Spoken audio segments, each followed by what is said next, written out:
اصل لیڈر وہ ہے جو لوگوں میں امید جگائے، پڑھنے لکھنے کی، کچھ کر گزرنے کی، آگے بڑھنے کی اور ملک کو اور بہتر کرنے کی۔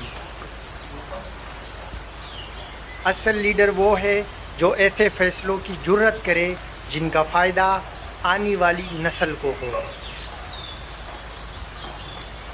ایمانداری، اخلاص، علم اور بہادری ایک اچھے لیڈر کی نشانیاں ہیں۔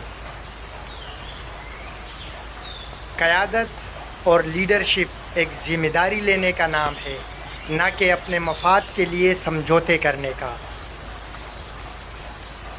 اصل لیڈر وہ ہے جو راستہ جانتا ہو، راستہ دکھانا جانتا ہو اور اس راستے پر چلنا جانتا ہو۔ اصل لیڈر وہ ہے جو اپنی قوم کے ساتھ مخلص ہو۔ اپنے مفاد کے لیے سمجھوتے کرنے والے اپنے قوم کے ساتھ مخلص نہیں ہو سکتے۔ اصل لیڈر وہ ہے جو اگلے الیکشن کا سوچنے کے بجائے اگلی نسل کا سوچے۔ بہترین لیڈر وہ ہے جو عوام میں شعور پیدا کرے، نہ کہ وہ جو اندھے بہرے کارکن پیدا کرے۔ ویڈیو کیسی لگی اس بارے میں ضرور بتائیے گا۔ چینل کو سبسکرائب کر دے اور بیل آئیکن بھی ضرور دبا دے۔ اللہ حافظ۔